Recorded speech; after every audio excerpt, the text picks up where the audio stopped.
these things are live. What's the Sanctum up to?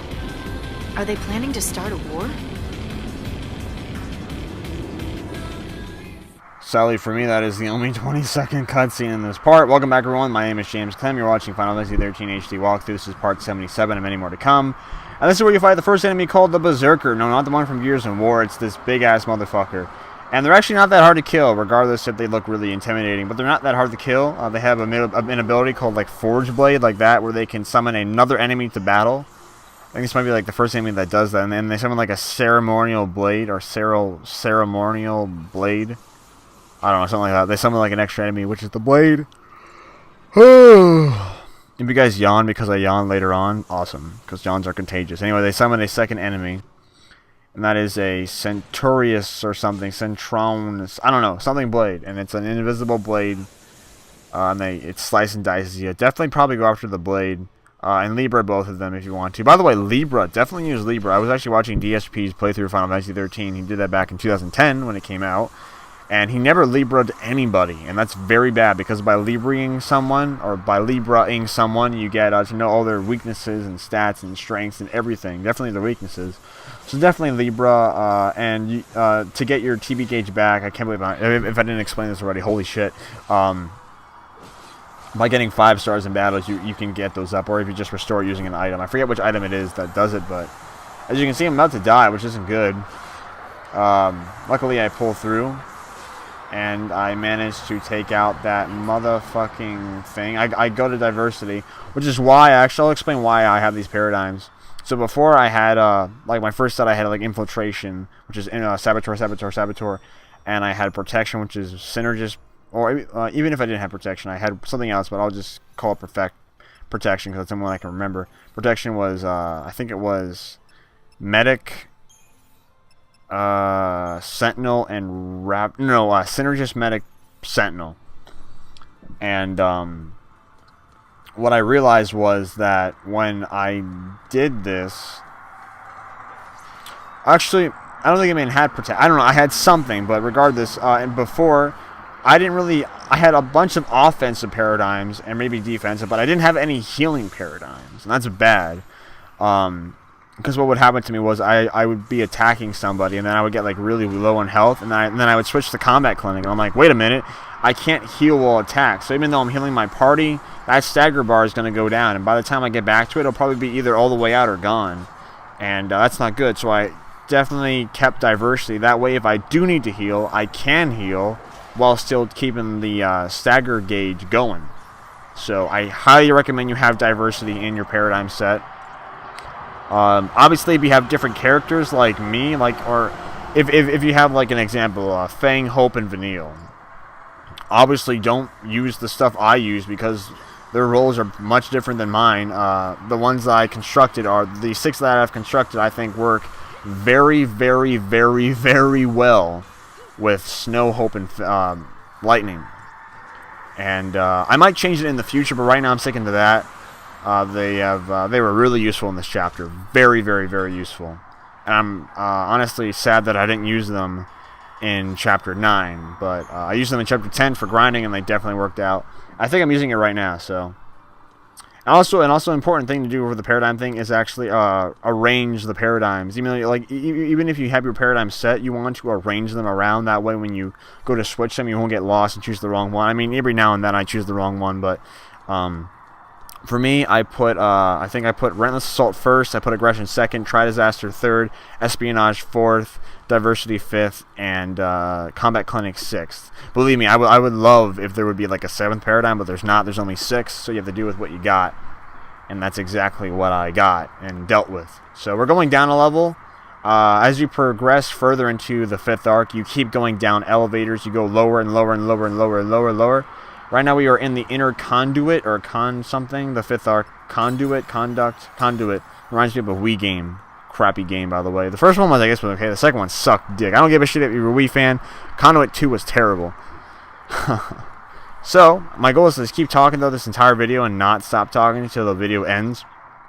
Next part should be interesting. There's a lot of cutscenes, so not much talking for me, and there's a boss battle coming up. So, ooh, who's it going to be? I think the first time I played this game and found out who the boss was, I was surprised and confused beyond hell, and kind of like, who the hell is this boss?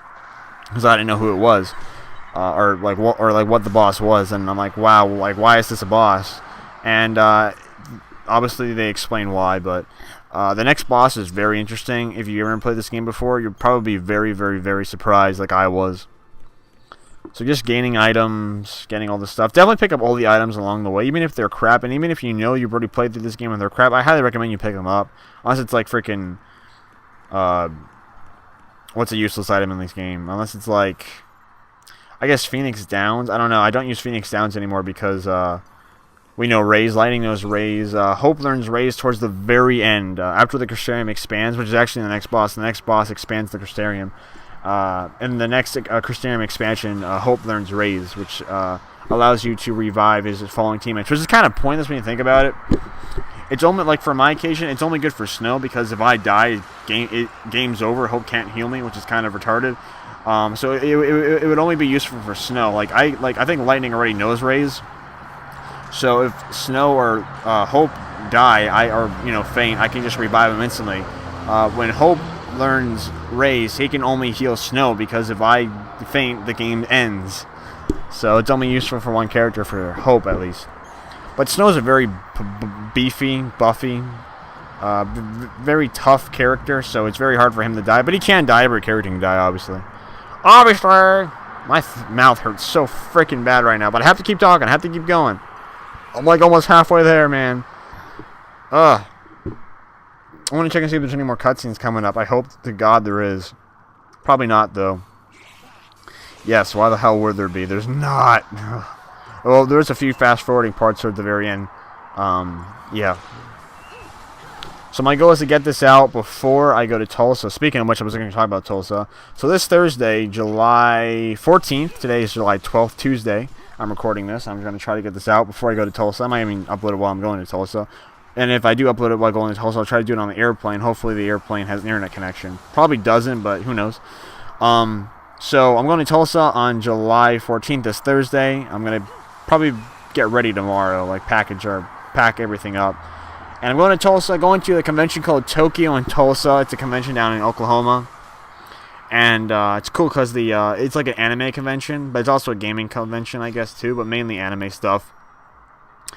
And Brandon Goldstein purchased an extra ticket, I think, for his friend, and his friend wasn't going, or maybe he purchased like an extra ticket, and he had an extra ticket left over, and he asked if I would like to come. It was already paid and everything, so I accepted it, and that's why I'm going down. Very excited. It's actually the first time I meet Brandon Goldstein in real life after I've known him over Xbox Live for 3 years, which is great. Gonna finally meet him and his buds that I've known for a couple of years as well, so I can't wait for that. And now my dog has joined me. My dog Brody, my boxer Brindle, has joined me with some commentary. And we actually switched the lights off outside because the bugs are fucking everywhere. And my computer's actually draining a lot of battery life. So yeah. Anyway, going back to Tulsa and Tokyo, or Tokyo and Tulsa. If it was Tulsa in Tokyo, that'd be fucking epic. So anyway, filler. Gonna go there. Believe it or not, the stars of Final Fantasy XIII, well, the voice actors of Lightning and Snow are actually gonna be down there, and I'm bringing my Final Fantasy XIII copy, and I'm fucking getting that shit autographed. Okay, I'm definitely getting that autograph. It's gonna be awesome. I mean, it would mean the world to me. It'd be so cool if I could get my Final Fantasy XIII copy signed by Troy Baker and Ali Hillis, voices of Snow and Lightning from Final Fantasy XIII. That'd be amazing. Brody, that's my dog. I don't want him to go too far. Brody, come back. Come back, Brody, come back. Anyway, on another note, I never heard of this before, but apparently we have Sakura passes, which is not Naruto, obviously. Wow, I mean, I don't watch Naruto yet. I know a little bit about it. That's like, whoa, I'm a One Piece person. Got a drink because it's freaking hot out, or it's getting hot out. I guess the heat of my computer is making my lap hot. Yeah, what was I talking about? Oh yeah, we have these things called Sakura passes, and Sakura translates to cherry blossoms in English, I believe. Sakura is a Japanese word, and it's cool because apparently we're having dinner with like stars. So we're having dinner with Troy Baker and a bunch of other people on one day, and then on the next day we're having dinner with Ali Hillis. Like, I never heard of having dinner with, like, the stars. Dinner, we're having freaking like, I don't know if it's like, oh, we're going to KFC, or we're gonna have like some crappy food and talk in the booth or something, or if we're actually gonna go into like a back room and actually talk, you know, while having like awesome dinner. I have no idea, but I never heard about that. I never heard about having dinner with the stars. That's true still. That's awesome. I can't wait to have dinner with freaking Final Fantasy 13 stars. That's epic. And I think, yeah, Brandon thinks I want to, like... I hope Brandon doesn't tell the voice actor of Lightning that I have like a fantasy of Lightning and I want to have sex with her, which is actually completely false.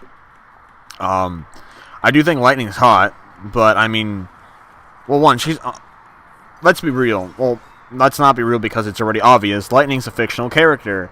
I can't have sex with her because she's not real. But I mean, everyone fantasizes, right? Do I want to have sex with Lightning? No, I do not. I'll explain. Because Lightning in the game, very heroic. She's kind of manly because she does manly stuff. I mentioned this in Chapter 7, like her manly element. She acts like a guy, yet she's a girl. Lightning's very heroic, and I can't see her in any sexual way. And if I did, it's not her. Like, all that hentai shit, I guarantee you they have Final Fantasy 13 porn. Fucking guarantee. Lightning's a goddamn girl. They have to have Final Fantasy 13 porn. They have to have it. And I guarantee you Lightning's like sucking dick in some freaking comic. But, I mean, that's not Lightning, because in the game she's portrayed as... What the fuck, Bug? Get off my goddamn drink. Lightning's portrayed as a heroic, kind of masculine character. Yet she's a girl, and she's portrayed as someone that would never do that kind of stuff, and seeing her do that kind of stuff throws me off drastically. So I don't really want to have sex with a character that's not into that, you know. But then again, I'm a freaking nerd, man. No, I don't want to have sex with Lightning. I really don't. If she was real, and if she let me, or if she was like, hey, have sex with me, fuck yeah, I would, but as in reality, no, I do not. One, she's a fictional character. It's fucking stupid. Why would I want to? And even if she was real, I still wouldn't do it because that's not her character. But if she says, hey, let's have sex, by all means, let's have sex. Okay. I just took a big gulp of my drink. That's my theory on Final Fantasy 13 lightning sex. Yeah. That lasted for about a couple minutes. So, anything else? That might be it for this part. Hopefully this commentary isn't that bad. I think dual commentary probably is a must-have now, because we can actually talk about something. But yeah, I'm definitely going to still do single commentary throughout this entire set, because I want to finish this up. I want to upload this before I go to Tulsa. So after I finish commentating, I'm going to be charging my computer, and I'm going to be freaking uploading all night. And all tomorrow, and maybe all of Wednesday. I'm leaving my flight for Tulsa in Oklahoma. My flight leaves on 7 o'clock Eastern time. It leaves, so I have to, obviously leave then. So I have the beginning of Thursday till the afternoon to do uploads, and then towards the nighttime of Thursday, I'm gonna have to leave. So hopefully all these videos will be up by then. That means I have to upload like 9 parts, so that's gonna be a big jump or big risk, because these parts take several hours to upload. But hopefully we can do it. Not to mention part 74, I believe, was 11 minutes long, and that's not that long at all. So hopefully we can get them up there. Anyway, this is it for this part. Thank you guys for watching. Stay tuned for some more parts, and I'll talk about other shit. Next part, I'm really happy because there's a bunch of cutscenes coming up, so not much talking from me, which means I get these videos out sooner. And I guess you guys can learn more of the story. Anyway, I'm kind of leaving this off at a cliffhanger. Too fucking bad. Ha ha ha. My dog's joining me. Goodbye.